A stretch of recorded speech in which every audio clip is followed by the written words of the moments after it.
sistema imune e sistema linfático, a gente precisa voltar um pouco para vocês relembrarem alguns conceitos básicos.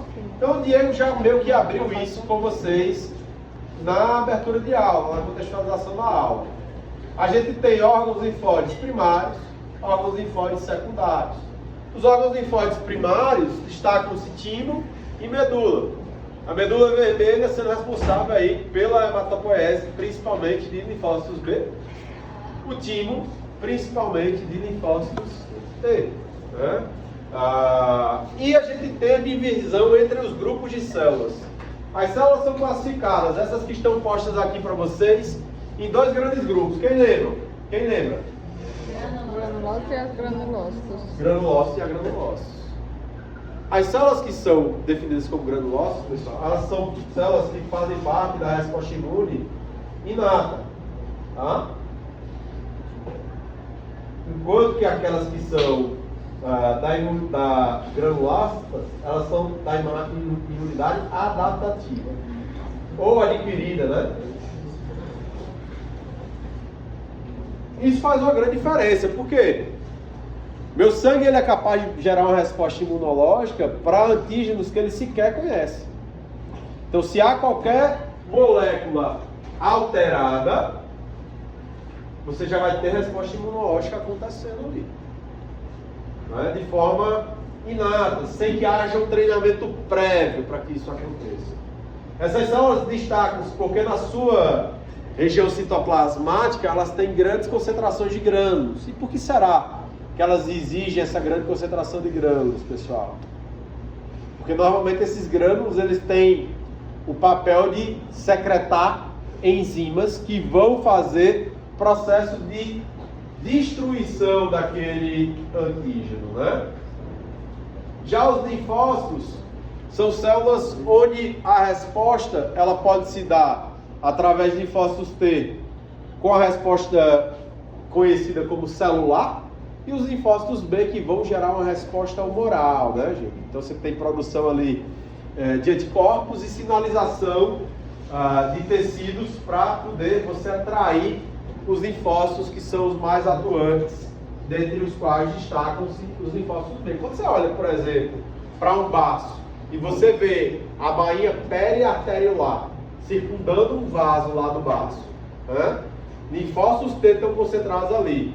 E você vê os núcleos germinativos, os nódulos linfáticos, repletos de linfócitos B, por que que isso acontece?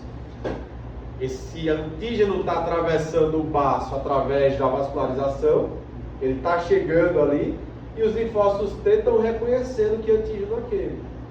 Os linfócitos B, posteriormente, vão gerar a resposta imune. É por isso que você vê aquele anel linfático se organizando. O nódulo linfático ele vai ficar bem bonitinho ali, você tem um centro germinativo com a resposta imune acontecendo naquela área de um órgão linfóide secundário que é o baço, tá bom? Então isso depende dos processos de reconhecimento para a imunidade adaptativa. Óbvio que eu não posso deixar de pensar em sistema imune e lembrar sobre drenagem linfática. Como que a drenagem linfática acontece no nosso organismo, pessoal? Qual é o caminho que a linfa faz até ela chegar a um órgão linfóide secundário, por exemplo, onde Diego discutiu com vocês, olha, a resposta imune acontece lá no órgão linfóide secundário. Qual é o caminho que a linfa faz? O que é linfa, por exemplo? Linfa é água que você absorve através do seu intestino que mudou de lugar. Então você está lá, ingeriu água, atravessou o teu trato gastrointestinal todo, chega lá no intestino delgado, ela já é absorvida quase que completamente, e o processo de reabsorção está acontecendo lá no teu intestino grosso. Essa água atravessa o teu sistema portal, cai na tua corrente sanguínea, na circulação sistêmica. E ela começa a ser entregue para os teus tecidos. Ela é entregue dos teus tecidos pelo vaso através do plasma que está circulando lá dentro do teu vaso sanguíneo. Esse plasma atravessa a parede do vaso e forma um líquido intersticial. Esse líquido inunda esse interstício e atravessa a membrana da célula, constituindo ali o citosol da célula, o citoplasma. a célula usa parte daquela água para suas atividades metabólicas e o restante é devolvido para o intestino.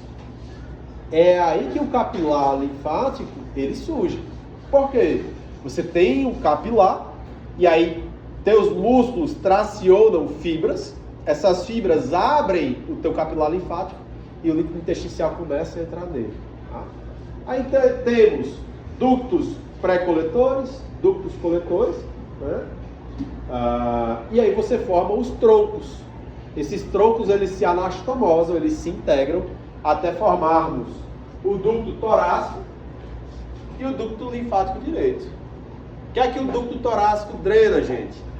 75% do teu corpo, membros inferiores, teu antímero esquerdo, superior inteiro. O que é que o teu ducto linfático direito drena? Apenas parte do teu tórax, membro superior e a parte cranial direita inteira. Então 75, 25%. O que é que isso quer dizer? Imagina que um antígeno que estava lá no teu intestino, ele é drenado por esse sistema linfático. E ele vai atravessar o quê? Órgãos linfóides secundários, que são os linfonodos. Então, se eu tenho uma lesão lá no hálux, lá no dedão do pé, arranquei o chaboque do dedão do pé, não cuidei, aquela lesão evolui para um processo infeccioso. As bactérias que estão lá no tecido, se reproduzindo, que estavam na minha pele, a priori, caem dentro dos capilares linfáticos e são drenadas pela drenagem linfática, chegam no meu linfonodo satélite, que pode ser o poplíteo, por exemplo, e pode ser o inguinal. Meu linfonodo fica túrgido, fica inchado, ele fica com linfonodomegalia. Isso é o que vai acontecer, por exemplo, para que as respostas imunológicas, elas aconteçam, tá certo? Então, seria mais ou menos esse o caminho de uma resposta imune e a importância da correlação entre sistema cardiovascular e sistema linfático e sistema imune. Esses três andam de forma conjunta. Dá para compreender isso aqui, pessoal? Lembrando que toda drenagem, ela acontece em direção às subclávias. E das subclávias, o que era linfa, transforma-se novamente em quê? Plasma. E aí o processo ele continua a acontecer. Se eu tenho um edema linfático severo, se minha perna está inchada, por exemplo, porque eu passei muito tempo sentado num voo longo, né, ou porque eu fiquei muito tempo de pé sem me mover, como é que eu faço com que essa drenagem ela volte a acontecer? Compressão muscular é uma das coisas. Se eu começo a caminhar, você vai ter ali os músculos da base da perna, né, os gastrocnêmios, o solear, que vão estar ali, são bem pujantes, né, vão fazer com que esse retorno aconteça. Se isso não é possível, se o paciente está acamado, vocês concordam comigo que eu preciso forçar essa drenagem a acontecer? Eu vou fazer uma drenagem linfática, eu vou usar uma meia de compressão, por exemplo, eu vou forçar que esse retorno sanguíneo aconteça. Sempre que você tem edema nos membros inferiores, pode ser porque você não se mexeu bem, ou porque você não ingeriu água bem. Então, se você está chegando em casa e sua perna está lá, com aquele edema que você toca, você não tem mais nem distensão do epitélio da tua pele ali, quer dizer que você está bebendo pouca água no dia, então você está retendo líquido dentro dos tecidos. Então, cuidado, você precisa ter. Você está bebendo pouca água, a ingesta está pequena de água. Então é só sugestivo. O que é que eu preciso fazer? Estou lá com aquele edema que a meia, fica aquela marquinha da meia assim lá na canela, você está bebendo muito pouca água, provavelmente. Certo? Então tem que ter cuidado. Às vezes a meia está muito tracionada, tá? Não se assuste, mas pode acontecer sim. Pensando nas respostas imunes, pensando no que é imunidade inata, pensando no que é imunidade adaptativa adquirida, nós temos aí as células que precisam ser diferenciadas por vocês, tá? Dentre elas, destacam-se aquelas que já falamos anteriormente, né? Os granulócitos, onde estão neutrófilos, eosinófilos e basófilos, e os linfócitos. Tem como diferenciar? Tem. Nós temos no próprio Storage Guide uma aba que é microscopia eletrônica, então faz-se uma foto microscópica por microscópio eletrônico de varredura, e a partir dessa foto ilustra-se a célula para poder a gente conseguir distingui-la. Lembrando que o microscópio óptico ele vai ter 3 aumentos normalmente, né? 10, 100, 1000. O microscópio eletrônico ele consegue ter um aumento de até 10.000 vezes. Então você consegue ver estruturas com microscopia eletrônica que você não veria com clareza na microscopia óptica, tá? Além da gente falar sobre os linfócitos, a gente ainda fala por que linfócitos B amadurecem e passam a ser chamados de plasmócitos. Como é que eu consigo distinguir, por exemplo, o que seria um linfócito de um plasmócito? Dá para ver isso em imagens, em lâmpadas coradas com HE? Dá, mas você tem outros tipos de coloração que são mais eficazes para a gente fazer essa distinção. Então eu vou discutir isso aqui com vocês, para vocês compreenderem, e no finalzinho eu vou mostrar umas imagens do próprio Histology Guide para vocês chegarem a essa conclusão final. Então essa daqui é uma ilustração a partir de uma foto feita de microscopia eletrônica, e vocês estão vendo uma das células mais comuns na resposta, aliás, a mais comum na resposta inata, tá? Que é o neutrófilo. O neutrófilo ele tem algumas características que nos chamam a atenção, pessoal. A primeira delas é que é muito comum você observar na superfície celular da membrana a emissão de pseudópolis. Por quê? Essa é uma célula que encapsula outras células, tá? É uma célula gigante, ela pode encapsular células bacterianas, que é normalmente o que ela faz, por emissão de pseudópolis, ela fagocita essa célula. Membranas fagocíticas são geradas dentro do neutrófilo, que vocês estão vendo aqui em branco. E o que é que essas membranas elas têm? Os lisossomos liberam enzimas dentro dessas membranas fagocíticas, e essas enzimas elas vão criar a destruição, vão catalisar aquele corpo que fora absorvido. Destrói-se esse corpo absorvido e posteriormente ao movimento de exocitose, ou seja, eu fagocitei, englobei, eu vou jogar para fora aquilo que fora destruído com o processo de digestão celular que aconteceu aqui dentro. E aí todos esses resíduos eles vão para a periferia do neutrófilo. Vocês concordam comigo que na periferia eu vou jogar moléculas, compostos, que podem funcionar como sinalizadores de antígeno? Então você vai ter ali uma atração de outras células para aquela região, tá certo? Então reparem aqui, olha, os neutrófilos são os mais comuns dentre as células que constituem imunidade inata. Eles liberam lisossomais, enzimas lisossomais, né? Ou lisossimas, tá? Que acabam por gerar essa destruição que eu acabei de descrever para vocês de bactérias que são encapsuladas. É a maior linha de defesa de imunidade inata contra bactérias que estão aparecendo lá na corrente sanguínea, tá, pessoal? Então, é uma célula bem importante.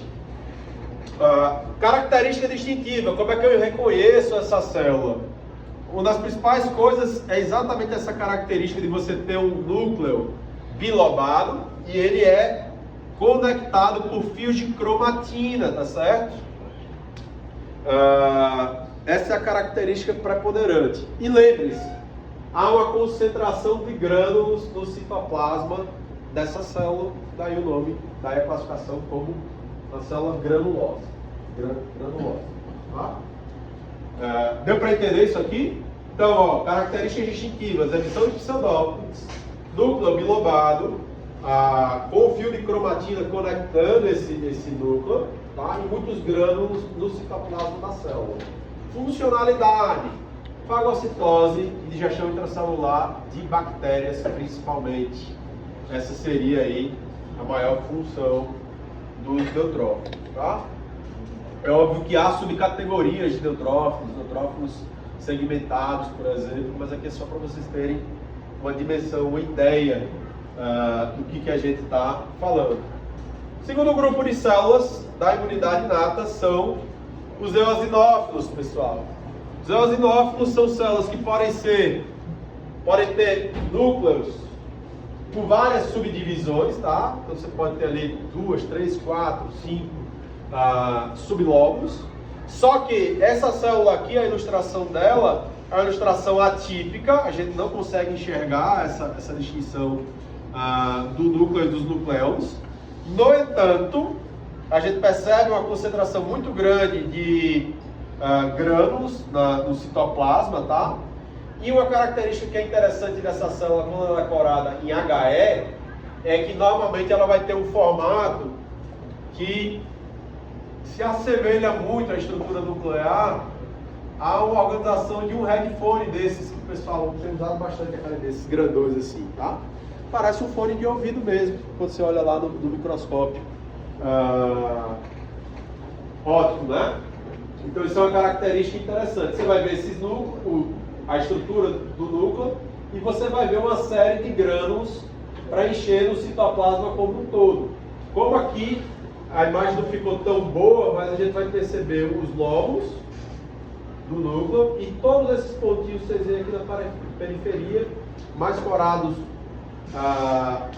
com eosina, que vão dar esse aspecto avermelhado à célula, né, rosáceo, avermelhado, vai ser uma característica marcante desse tipo de célula. Ela normalmente atua em respostas imunes contra seres que são os helmintos do trato digestivo, tá? Lembram-se de semana passada que a gente falou sobre as células de Pannet? As células de Pannet são eosinofílicas, elas coram bastante vermelho. Por quê? Elas têm muitos eosinófilos para garantir uma linha de defesa fundamental contra parasitas que podem acometer o trato gastrointestinal, tá? Então, em respostas imunes, se você tem uma contagem diferente de eosinófilos, se você tem superdensidade de eosinófilos, é sugestivo para uma verminose, por exemplo, se você está analisando ali o sangue de um paciente, tá? E aí, esses grânulos, eles também vão acabar destruindo, normalmente nos helmintos, eles destroem uma membrana, que é a cutícula, que faz com que o helminto seja tão resistente, tá? Porque aqui um ascaris lumbricoides sai lá do pulmão do paciente, cai dentro das vias gastrointestinais, passa pelo estômago, chega no duodeno e se instala lá no intestino novamente, por conta dessa cutícula. Então, normalmente os eosinófilos, eles vão liberar essas enzimas para poder destruir, perfurar essa cutícula, e aí sim, esse verme ele poderia ser comprometido. Aí ascaris lumbricoides, strongyloides stercoralis, são nematóides, né, que têm essa característica de apresentarem cutícula, que vai recobrir o verme e garantir uma maior proteção a ele. E o terceiro e último grupo de células de imunidade inata são os basófilos. Esse é o grupo menos numeroso, tá? Os basófilos são células mais rarefeitas, digamos assim, elas são menos numéricas. E, como características interessantes, a gente vai ter um núcleo que é um pouco disforme. Há autores que descrevem esse núcleo como em formato de S ou em formato falciforme, tá? Reparem a hiperconcentração de grânulos maiores que você vai ter aqui nessa célula. E os basófilos, pessoal, eles são importantíssimos constituintes das respostas imunes conhecidas como alergias, tá? Então, há uma desgranulação de histamina e essas células liberam muita histamina. Você está com uma reação alérgica forte, o que é que você toma? Um antialérgico que tem a função de antihistamínico. Ou você pode tomar um corticosteroide que vai também promover um efeito bem parecido, né? Lembrem-se que essa liberação ela vai promover a contração, por exemplo, da árvore brônquica, né?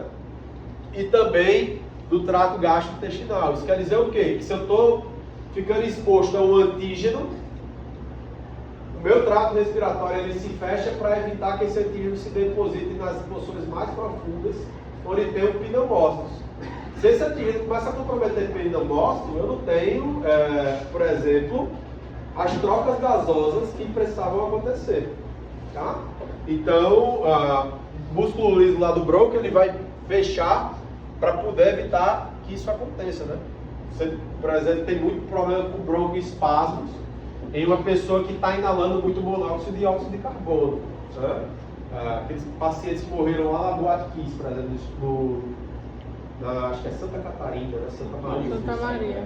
É Rio Grande do Sul, né? Santa Maria. Rio Grande do Sul e Santa Maria. Morreram, por quê? Continuaram efetuando esforços muito grandes, já estavam lá de fora da boate, mas inalaram muito dióxido de monóxido de carbono e material particulado. E isso foi o que comprometeu a vida dessas pessoas, já que teoricamente estavam salvas já lá de fora, mas perderam a vida tentando ajudar outras pessoas.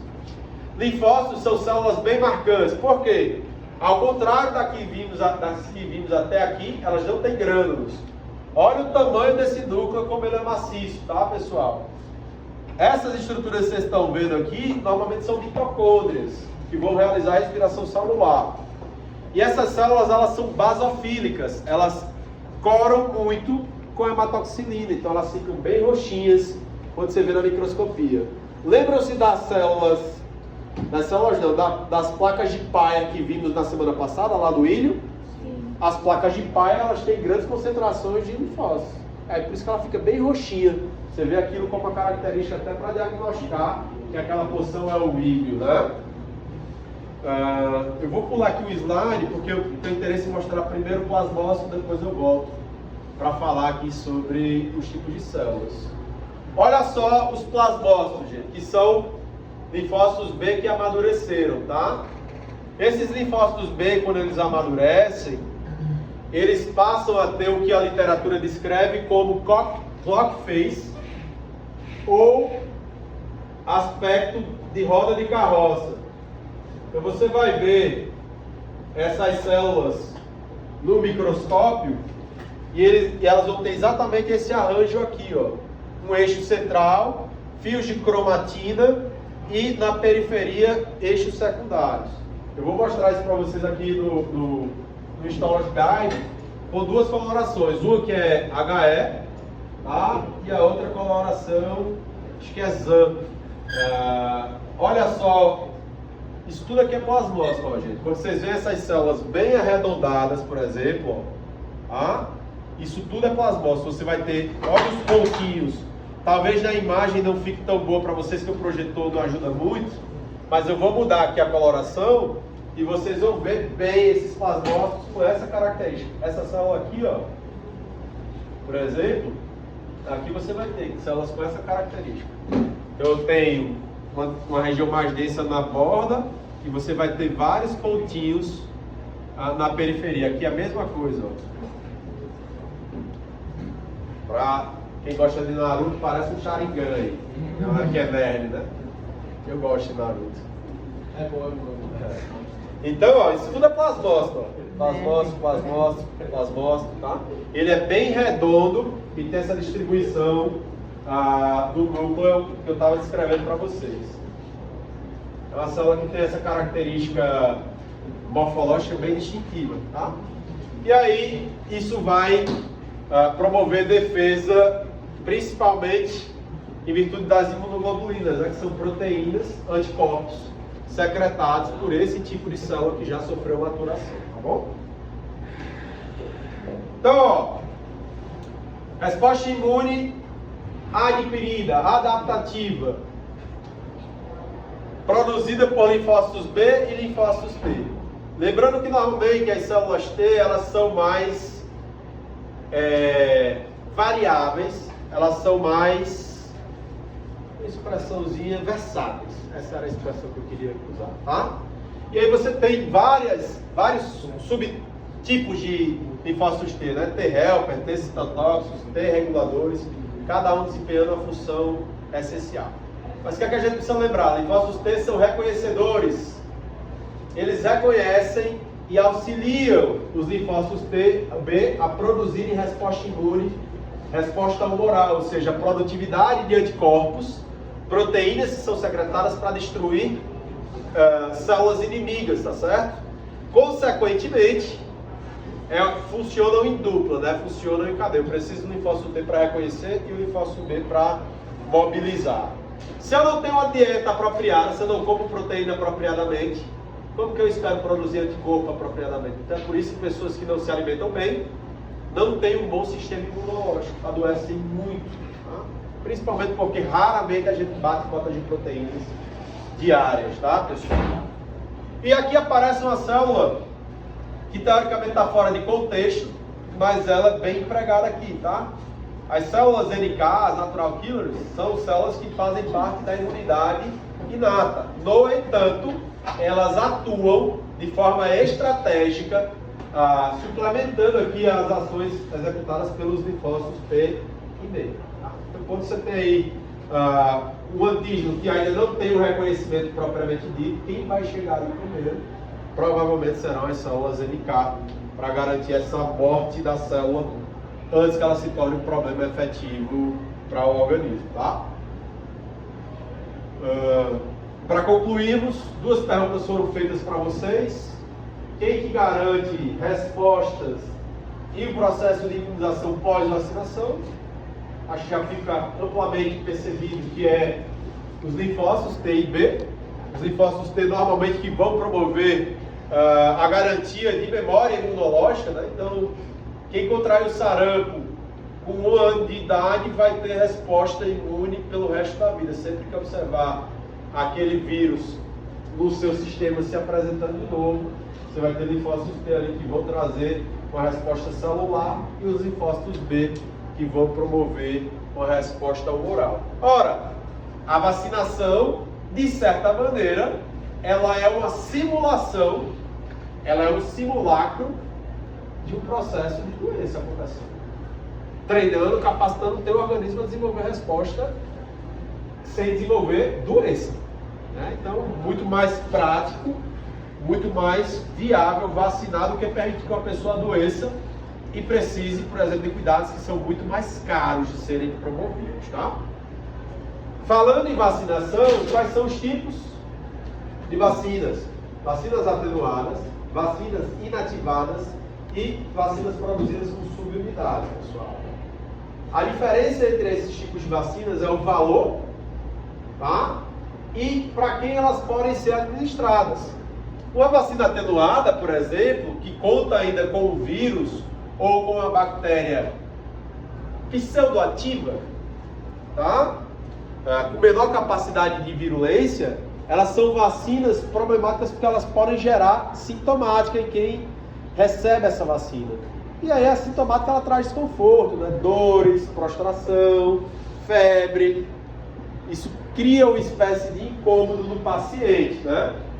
São mais baratas, tá? Você pegou o vírus e atenuou esse vírus, deixou ele com a menor capacidade de virulência, por exemplo. Uma vacina inativada, ela conta com um micro-organismo que normalmente ele sofreu alterações químicas e físicas. Então eu posso esterilizar o micro-organismo, posso deixá-lo estéril. Se eu pegar uma bactéria, levá-la para uma temperatura, sei lá, de 100 graus, esterilizei, ela não tem mais capacidade reprodutiva, mas toda a indumentária, toda a estrutura celular está lá. Então eu tenho parede, eu tenho núcleo, eu tenho... Núcleo não, né? Que bactéria não tem núcleo. Eu tenho material genético, por exemplo, eu tenho plasmídio. Isso quer dizer o quê? Que aquela bactéria, ao entrar no teu organismo, vai fazer com que ele desenvolva resposta imune, mas não vai haver doença, porque o que causaria doença foi controlado, né? Por um método químico ou físico. Né? Posso esterilizar por calor e posso esterilizar por calor e por química. Né? Posso jogar as duas coisas dentro do processo de esterilização. Né? Por exemplo, se eu usar a solução salina, eu consigo esterilizar bactérias usando solução salina. Soro fisiológico. E vacinas com subunidades. Ao invés de jogar um patógeno que perdeu virulência ou de jogar um patógeno que está inativo, que pode me trazer alguma espécie de problema, eu vou extrair só uma parte do patógeno que eu tenho interesse e a partir dali vou ter uma vacina que é muito mais purificada. Glicoproteínas, por exemplo, são proteínas de sinalização de células, de cápsula viral, de parede bacteriana. Se eu usar essas glicoproteínas que eu fui lá extrair, eu já consigo fazer com que o organismo desenvolva a resposta imune, tá bom? Diferenças, valores. E isso faz toda a diferença numa população continental como é a do Brasil. Se você imaginar que eu vou vacinar 220 milhões de pessoas, né, uma diferença de R$1 aqui me põe em 220 milhões de reais a mais de custo de uma para outra. Então é por isso que a maior parte da vacinação ainda é feita amplamente com vacinas atenuadas, porque são mais baratas. Para concluir aqui, é como se eu estivesse comprando uma roupa, que é aquela roupa do tamanho que vai vestir várias pessoas, ou fizesse uma roupa de alfaiataria, tá? Que vai ser ali medida, sob medida para cada pessoa. A analogia que eu consigo fazer com vocês de vacinas seria essa. Deu para entender, pessoal? Ficou claro? E aí, pessoal, a gente teve na estação 2 uma estação de imaginologia, né? E aí trabalhamos 2 exames. A radiografia foi trabalhada diretamente no roteiro e a ultrassonografia a gente trabalhou aqui na sala, né? Todo mundo conseguiu ver ele todo aqui ao vivo? Vimos? E em relação à radiografia, o que foi pedido para vocês identificarem? Apenas a silhueta cardiotímica. Quem é a silhueta cardiotímica? É a silhueta deixada numa radiografia pelo coração e pelo timo. Tudo bem? Então o timo está presente aqui. Lembrando que aqui é uma radiografia pediátrica, né? No adulto, esse timo ele sofre involução. Tá? Então, enquanto, por exemplo, um timo numa criança ele possui aí, em média de 60 gramas, o adulto ele possui em média 5 gramas. Né? Então ele reduz consideravelmente, já que boa parte da sua finalidade já foi cumprida. Tá bom? Mas como saber se esse timo aqui, né, desse infante, ele está no tamanho adequado, no tamanho normal? A gente tem alguns parâmetros, tá? Deixa eu só colocar aqui o melhor. A gente tem alguns parâmetros para isso. Na verdade, o principal desses parâmetros é a medição da largura desse timo em relação à largura dessa vértebra torácica aqui, tá? Então a gente usa como referência a terceira vértebra torácica. E o ideal é que esse timo da criança ele tenha entre 2 vezes ou mais a largura dessa vértebra. Nesse caso aqui, vocês acham que o timo está medindo uma largura 2 vezes maior do que a vértebra? Tá, né? Deixa eu observar a vértebra daqui, ó, o timo está consideravelmente maior em relação à largura da vértebra. Então essa primeira radiografia é normal. Tudo bem? Aqui na segunda radiografia, se a gente observar a silhueta novamente, silhueta cardíaca, tá? A silhueta tímica, vamos observar que essa silhueta está um pouco reduzida, tá? Olha aqui a terceira vértebra torácica. Tá? Se a gente analisar a largura do timo em relação à terceira vértebra torácica, ele está medindo 2 vezes mais a largura da terceira vértebra? Não.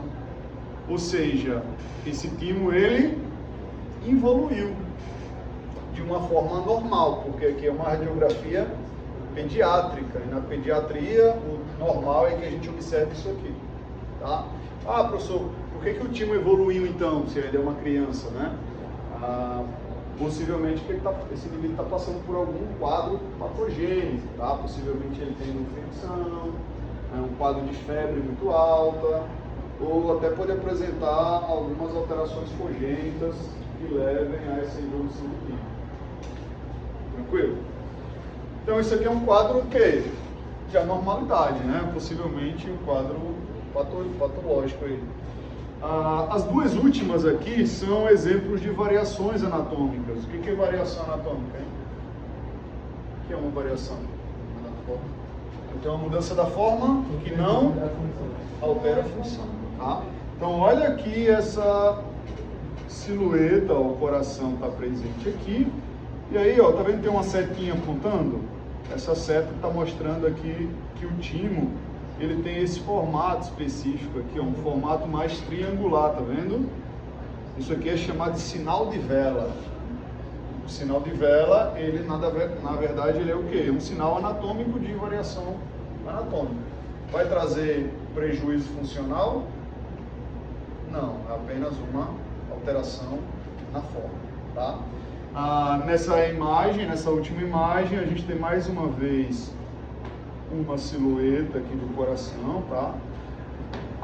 Desse lado, não sei se dá para vocês verem aí, mas a gente tem algo mais ou menos assim, ó, na superfície do timo. Ou seja, eu tenho uma ondulação que é deixada pelo contato do timo com o grádrio costal.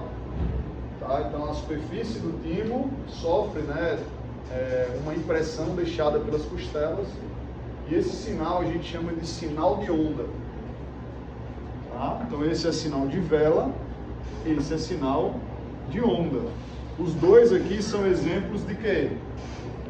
Variação anatômica. Vocês podem encontrar isso numa radiografia pediátrica, mas não se assustem, porque apenas variação não vai trazer prejuízo funcional. Tudo bem aqui? Ficou claro? E aí, para a gente encerrar, pessoal, a gente tem aqui 4 imagens de linfonodos.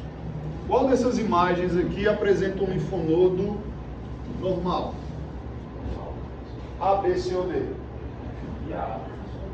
O A, por que o A? O senhor comunicou que Ele é mais alongado, né? Então olha aqui o linfonodo que está presente na... O centro do linfonodo ele é mais hiperecóico, é mais branquinho, né? O que a gente está vendo aqui, ó. E a parte periférica é mais hiporecóica, é mais escura. Tá? Então realmente o normal é o A. Se a gente observar aqui o B, olha o formato desse linfonodo aqui. Está alongado? Está alongado como A? Não, ele está globoso. Né? Se apresenta de uma forma mais globoide. Eu tenho o centro hiperecóico e a borda hiporecóica? Não, eu tenho um tecido mais heterogêneo, né? Eu não tenho essa organização que a gente encontra normalmente, tá? Então aqui eu tenho uma alteração, uma linfonodomegalia. Assim também como a gente consegue ver na imagem D aqui, ó. Também tenho uma estrutura mais globoide, concorda? Embora seja mais alongada do que o B, mas é uma estrutura globoide que também não apresenta o centro hiperecóico, né, que é o índole gorduroso, tá? E aí na última imagem, a gente até tem um linfonodo um pouco mais alongado do que a gente viu na imagem B e na imagem D, porém, eu não tenho aquela organização, né, o centro mais hiperecóico. Eu tenho, na verdade, um tecido hiperecóico meio que disperso aqui, concordam? Eu tenho uma heterogeneidade, o tecido não está homogêneo. Isso também não é normal para linfonodo.